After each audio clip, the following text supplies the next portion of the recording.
Hello friends, मेरा नाम है कुणाल और स्वागत है नोट.जेएस के प्रोजेक्ट कोर्स में। तो पिछले दिन हमने क्या किया था, पिछले दिन हमने अपने प्रोजेक्ट को जो है ऑर्गेनाइज़ किया था। यहाँ पे हमने अपने फ़ोल्डर्स के अंदर जो हमारे फाइल्स को हमने डिस्ट्रीब्यूट किया था। जैसे कि यहाँ पे सर्विसेज के अंदर हमने डाला था मोंगूस का जो कनेक्शन फाइल है, और राउट्स के अंदर हम अपना राउट्स डाले थे, यूज़र राउट को डाला था, और मॉडल्स के अंदर जो है हमारा यूज़र मॉडल को डाला था। तो आज हम क्या करेंगे, इस यूज़र मॉडल को थोड़ा मॉडिफाई करेंगे। तो सबसे पहले हम क्या करेंगे, ये मॉडल और ये स्कीमा दोनों अलग अलग करते हैं। तो हम क्या करेंगे, यहाँ पे एक स्कीमा क्रिएट करते हैं। यूजर स्कीमा लिख के, और हम यहाँ पे अपना स्कीमा को पेस्ट कर देते हैं। इसको कट करके यहाँ पे पेस्ट कर देंगे, और हमने स्कीमा को अपने मॉडल के अंदर डाल देंगे। तो ये सेम ही चीज़ है, सिर्फ हमने एक वेरिएबल क्रिएट करके स्कीमा को स्टोर किया है। तो इस स्कीमा को अलग से वेरिएबल पे स्टोर करने के पीछे एक रीज़न है। हम क्या कर सकते हैं, स्कीमा की मदद से और भी बहुत कुछ कर सकते हैं, जैसे कि मिडिल वेयर सेट कर सकते हैं। तो उसमें हम बाद में आएंगे। अब नेक्स्ट क्या करेंगे, हम सबसे पहले हम ना सर्वर को स्टार्ट कर लेते हैं। तो डेटाबेस सर्वर को स्टार्ट करते हैं, और अपना नोट.जेएस सर्वर को भी स्टार्ट कर लेते हैं। तो ये दोनों सर्वर जो है वो रनिंग हो चुका है। तो हम क्या करते हैं, पोस्टमैन खोलते हैं, और यहाँ पे सब देखते हैं कि सब सर्वर सही से काम कर रहे हैं कि नहीं। हम गेट यूज़र पे जाते हैं। तो ये देखिए, यूज़र जो है वो दिखा रहा है, मतलब सर्वर जो है सही से काम कर रहा है। तो जब हम इस यूज़र को फेच कर रहे हैं, तो ये देखिए पासवर्ड यहाँ पे शो कर रहा है और रॉ टेक्स्ट में शो कर रहा है। तो ये जो है अनसिक्योर है, हमें इसको सिक्योर करना पड़ेगा, पासवर्ड को हैश करना पड़ेगा। तो उसके लिए क्या करेंगे, हम एक थर्ड पार्टी मॉड्यूल का इस्तेमाल करेंगे, जिसका नाम है बीक्रिप्ट।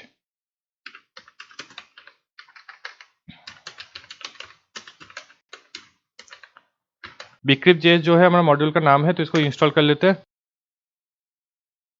और हम यहाँ पे यूज़र मॉडल पे इंपोर्ट कर लेते हैं।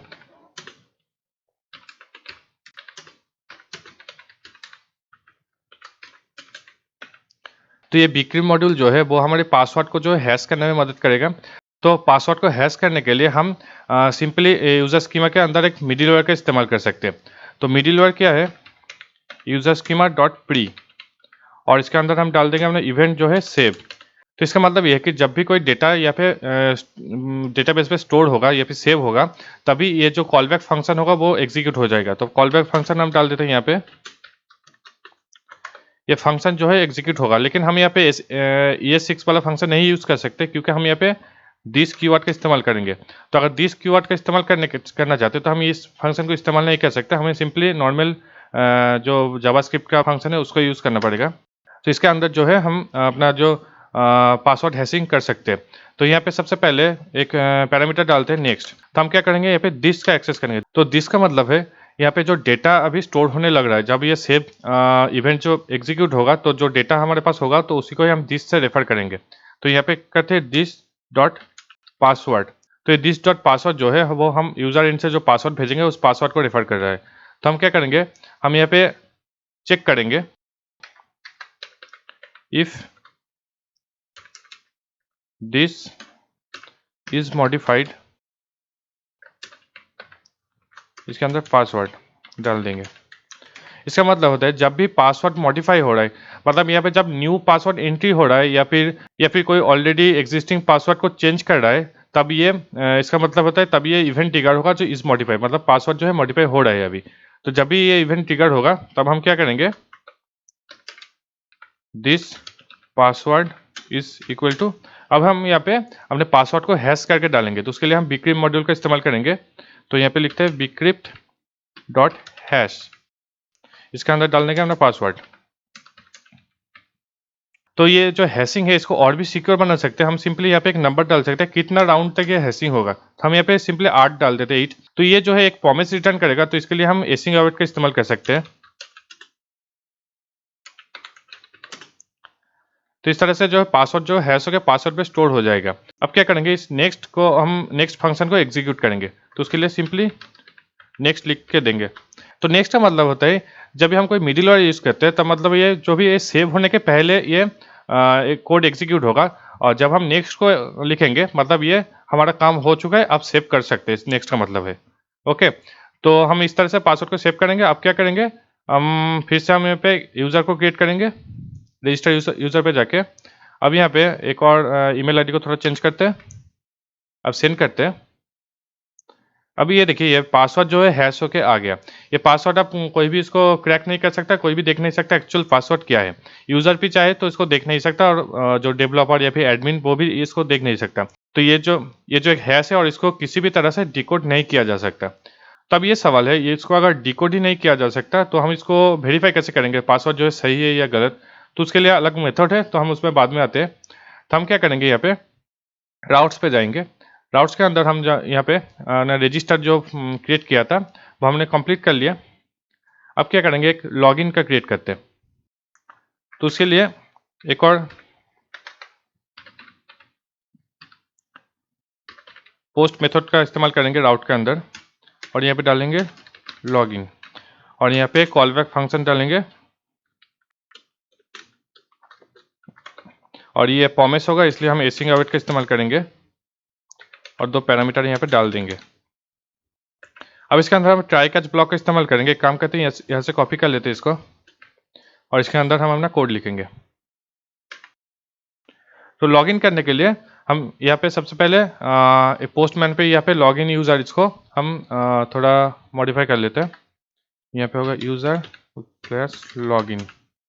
अब हम क्या करेंगे, एज ए जेसन यहाँ से हम डेटा को सेंड करने वाले। तो यहाँ पे क्या क्या डालेंगे हम, ईमेल आईडी और पासवर्ड। तो ये में हमने जो लास्ट वाला रजिस्ट्रेशन किया था इसका, तो इसका हम ईमेल आईडी ले लेते हैं, और जो पासवर्ड हमने डाला था ये इसको डाल देते हैं यहाँ पे। अब क्या करेंगे, हम यहाँ पे सबसे पहले हम देखेंगे जो यूज़र्स इनसे पासवर्ड और यूज़र नेम जो आ रहा है वो सही से काम कर रहा है कि नहीं। तो उसके लिए क्या करेंगे, हम console.log करके चेक करेंगे।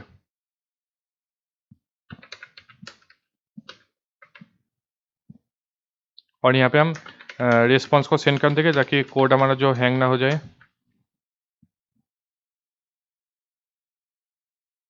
और यहाँ पे कंसोल पे, ये कंसोल पे दिख रहा है यहाँ पे हमारा जो कोड है वो सही से काम कर रहा है, हमारा यूज़र एंड से जो डेटा है वो सही से आ रहा है।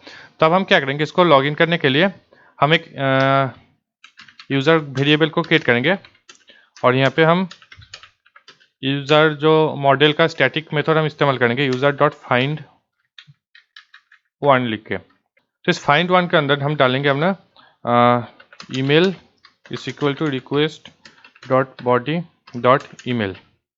तो इस तरह से हम ईमेल को एक्सेस कर सकते हैं।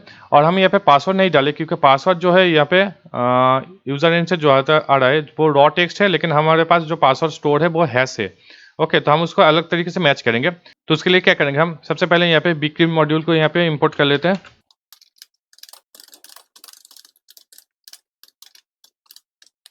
अब हम क्या करेंगे, यहाँ पे एक वेरिएबल क्रिएट करते हैं मैच लिख के, और यहाँ पे अवेट देके हमारा bcrypt डॉट कंपेयर मेथड का इस्तेमाल करेंगे, और इसके अंदर हम डाल देंगे जो यूज़र इन से आया हो पासवर्ड,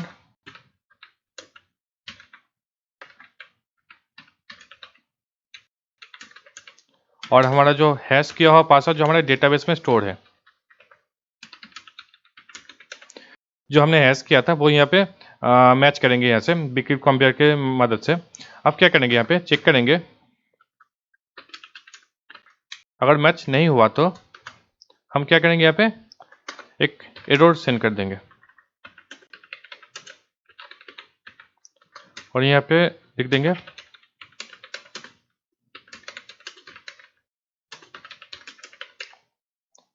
अब हम क्या करेंगे, इसको चेक करेंगे। तो हम सबसे पहले एक रिस्पॉन्स सेंड कर देते हैं।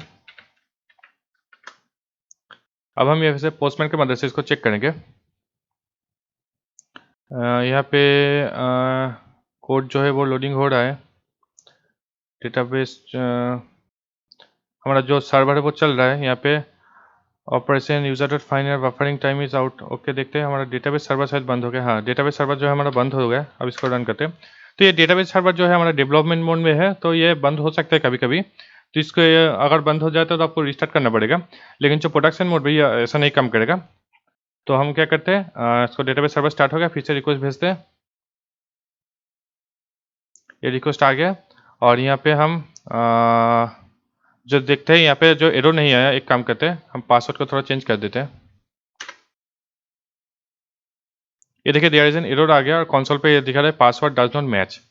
अब नेक्स्ट एक और चीज़ टेस्ट कर लेते हैं, जैसे कि यहाँ पे अगर यूज़र ने अगर ईमेल आईडी गलत दिया हो, जो ईमेल आईडी एग्जिस्ट नहीं करता, जैसे कि यहाँ पे हम एक नंबर डाल देते हैं, अब सेंड करते हैं। अब यहाँ पे देखिए दिखा रहा है can not read properties of null, तो हम इसको चेक कर सकते हैं यहाँ पे। इफ़ यूज़र एग्जिस्ट ही नहीं करता, तो हम यहाँ पे एक एरर को थ्रो कर सकते हैं इस तरह का। तो ये ऑप्शनल है, आप चाहे तो इसको इग्नोर कर सकते हैं।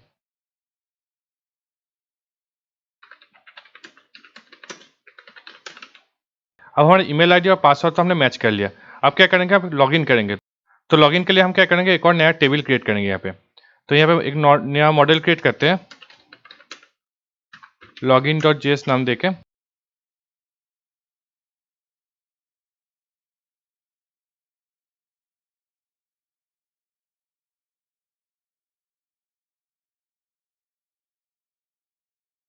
तो ये होगा हमारा मॉडल का जो सेटअप। अब क्या करेंगे, यहाँ पे फील्ड्स डालेंगे। तो फील्ड्स जो है हमारा सबसे पहला फील्ड है यूज़र। तो हम यहाँ पे क्या करेंगे, यहाँ पे हम ना यूज़र का आईडी डालेंगे, जो हमारे यूज़र का यूनिक आईडी होता है हर एक यूज़र का।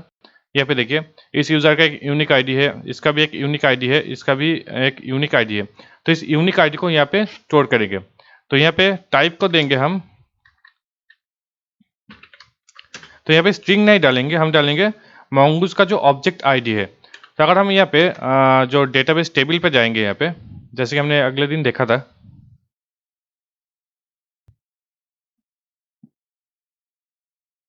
ये जो आईडी है ये एक स्ट्रिंग की तरह स्टोर नहीं हुआ, एक ऑब्जेक्ट की तरह स्टोर है। तो यहाँ पे जो भी आईडी स्टोर होगा वो एक ऑब्जेक्ट स्टोर होगा, ना कि एक स्ट्रिंग। तो हम क्या करेंगे, यहाँ पे ऑब्जेक्ट का टाइप डाल देंगे। जो टाइप है हमारा वो है mongoose dot schema dot types object ID. तो ये है हमारा ऑब्जेक्ट का टाइप, जो हम यूज़र फील्ड के अंदर स्टोर करेंगे। तो इसको हम क्या करेंगे, रिक्वायर्ड कर देंगे।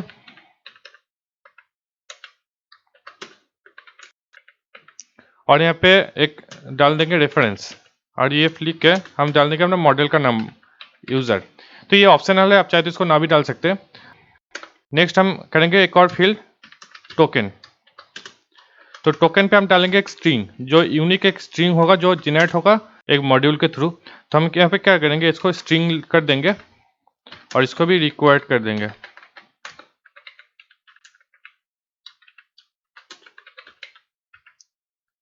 और ये हो गया हमारा लॉगिन स्कीमा रेडी। तो हम क्या करेंगे, यहाँ पे लॉगिन स्कीमा के अंदर एक स्टैटिक मेथड क्रिएट करेंगे। तो वो कैसे करेंगे, यहाँ पे लॉगिन स्कीमा लिख के डॉट स्टैटिक के अंदर, स्टैटिक जो है एक प्रोटोटाइप है या फिर एक प्रॉक्सी है, जिसके अंदर हम अपना स्टैटिक मेथड को स्टोर कर सकते हैं। जैसे कि यहाँ पे हम स्टोर करेंगे लॉगिन यूज़र। तो ये एक मेथड है, तो हम यहाँ पे अपने मेथड को डालेंगे। तो आप हम यहाँ पे ये 6 वाला फंक्शन यूज़ कर सकते हैं, क्योंकि हम यहाँ पे दिस कीवर्ड का इस्तेमाल नहीं करेंगे। तो इसके अंदर हम अपना लॉगिन यूज़र लॉगिन का जो कोड है वो डाल सकते हैं। तो इसमें 2 पैरामीटर हम रखते हैं। सबसे पहला है ईमेल और सेकंड है पासवर्ड। अब हम क्या करेंगे, हम अपने राउट्स पे जाएंगे, यूज़र राउट पे जाएंगे, और ये वाला जो कोड है इसको पूरा यहाँ से कॉपी कर लेंगे, और हमारे यूज़र का जो मॉडल है वो उसको इंपोर्ट कर लेंगे।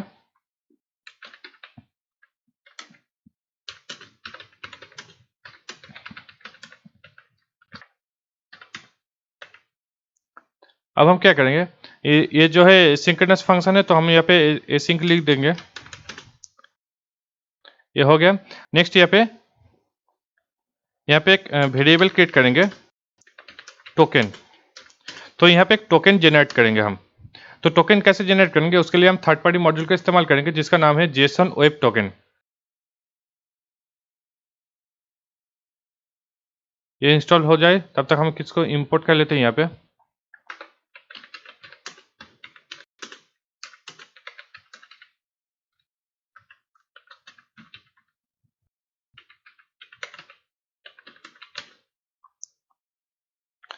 अब हम क्या करेंगे, यहाँ पे टोकन को यहाँ पे जनरेट करेंगे, लेकिन उससे पहले हम अपने फाइल के कॉन्फ़िग फाइल पे जाएंगे यहाँ पे। तो यहाँ पे हम कुछ कॉन्फ़िगरेशन ऐड कर लेते हैं। सबसे पहला यहाँ पे टोकन की डाल देते हैं। तो यहाँ पे एक रैंडम की हमें डालना पड़ेगा, या फिर आप चाहे तो कुछ भी डाल सकते हैं, जिसका जो की हमारा सीक्रेट की होगा, जिसके मदद से हम टोकन को जो एनक्रिप्ट डिक्रिप्ट कर सकते हैं। तो यहाँ पे हम की डाल लेते हैं। तो अभी के लिए हम डाल लेते हैं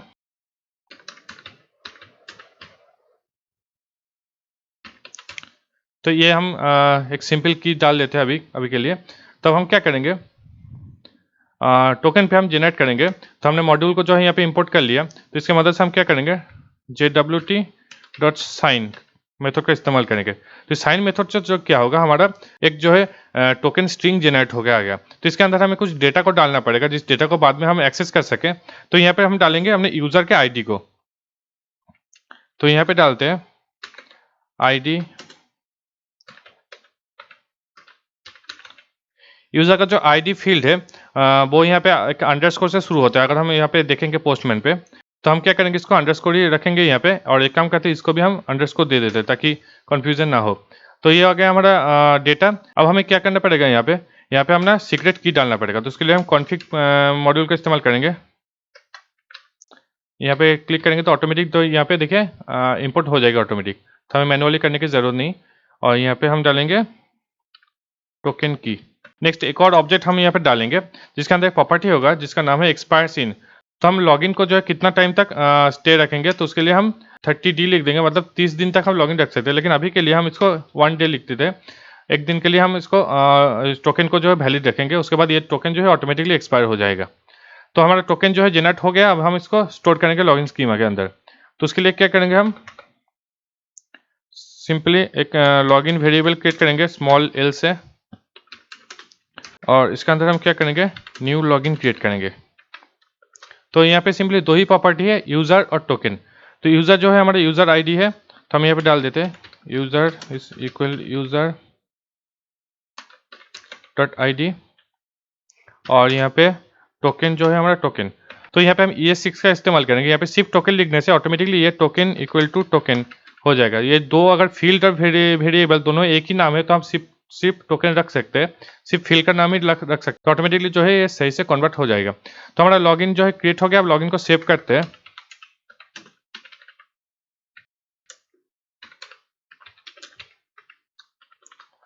अभी हम यहाँ पे रिटर्न करेंगे दो ऑब्जेक्ट को, लॉगिन और यूज़र। तो जैसे कि हमने इस तरह से किया था, यहाँ पे सिर्फ लॉगिन लिखने से automatically login equal to login इस तरह से आ जाएगा।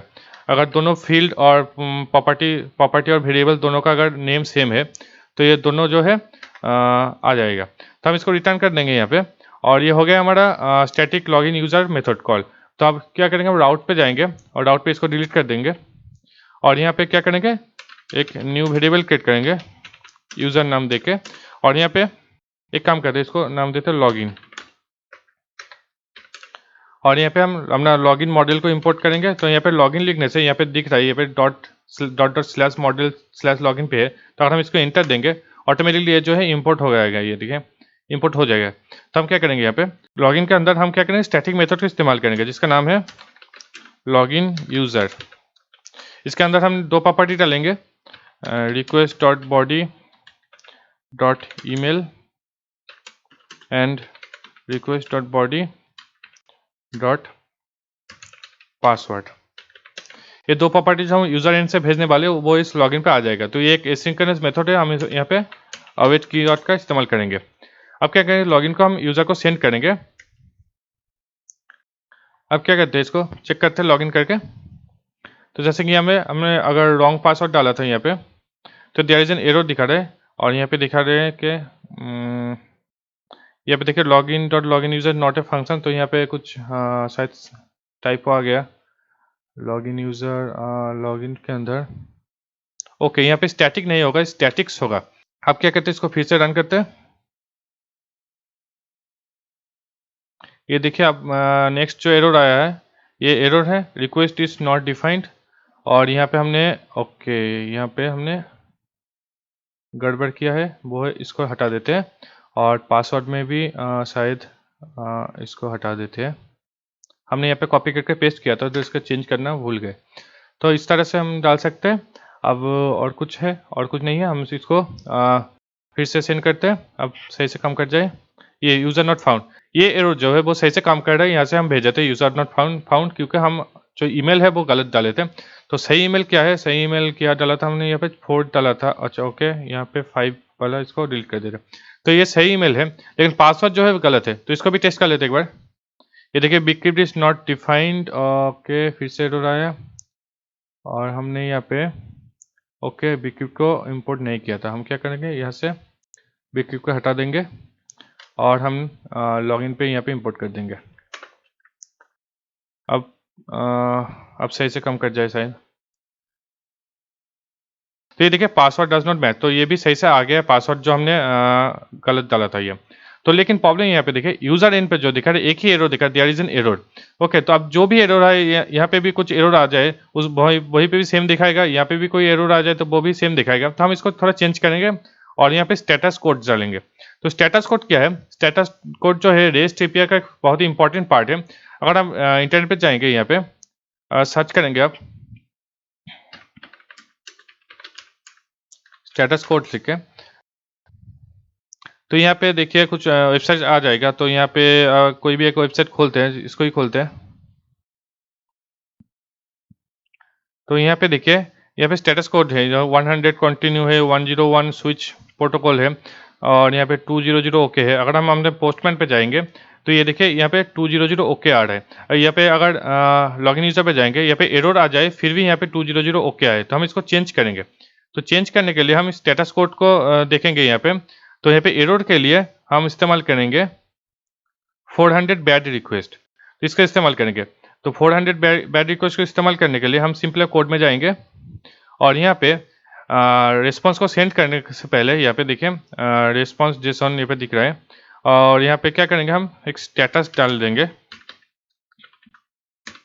मिडिल पे। तो स्टेटस पे हम डाल देंगे 400, बस इतना ही करना है। अब यहाँ पे मैसेज पे लिख देंगे, कस्टम मैसेज लिख देंगे, जैसे कि यहाँ पे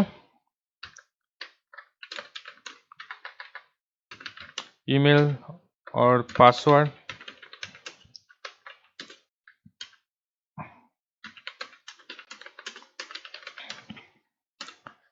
अब हम क्या करेंगे, इसको चेक करेंगे।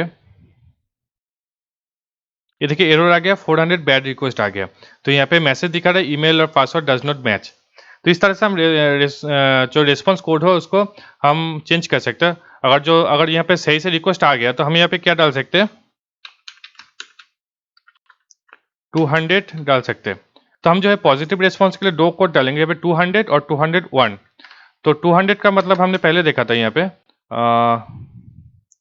पे देखेंगे 200 का मतलब होता है ओके, मतलब सब सही से काम कर रहा है। लेकिन अगर हम रजिस्टर पे यहाँ पे यहीं पे देखते हैं, और हम यहाँ पे 201 का इस्तेमाल करेंगे,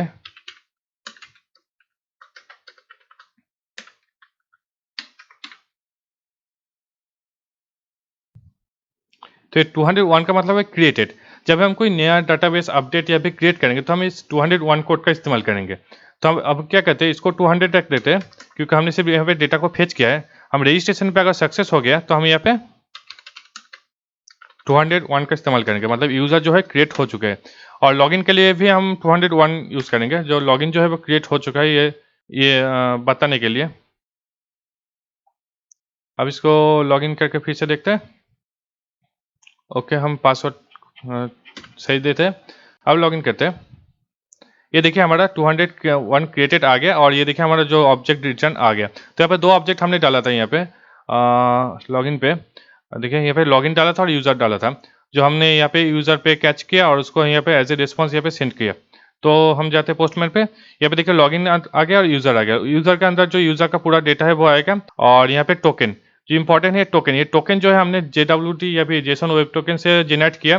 इस टोकन के अंदर यहाँ पे देखिए टोकन 3 पार्ट है, ये पहला वाला है और ये मिडिल वाला यहाँ पे है और ये थर्ड वाला है।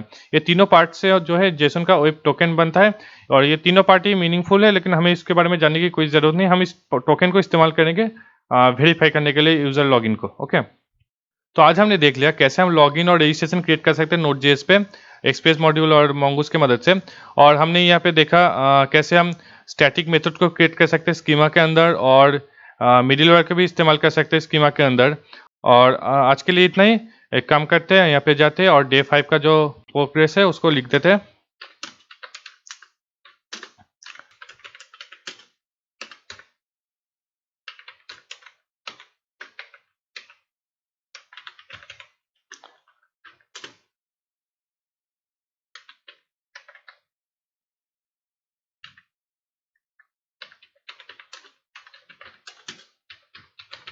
तो हमने क्या किया यहाँ पे, स्कीमा मिडिलवेयर क्रिएट किया। एक काम करते हैं, इसको थोड़ा सही से लिख देते हैं। Created schema middlewares and user login system. तो हमने लॉगिन क्रिएट किया और स्कीमा के मिडिलवेयर्स भी क्रिएट किया। तो ये था हमारा आज का प्रोग्रेस। और अगर पिछले भी दिन के वीडियोस आपने नहीं देखा तो उसको देख लीजिए, और प्लेलिस्ट जो है डिस्क्रिप्शन में मिल जाएगा, उसको सेव कर लीजिए। और आज के वीडियो के लिए बस इतना ही। अगर वीडियो पसंद है इसको लाइक कीजिए, शेयर कीजिए अपने दोस्तों के साथ। ऐसे और वीडियो देखना चाहते हैं तो अभी चैनल को सब्सक्राइब कीजिए।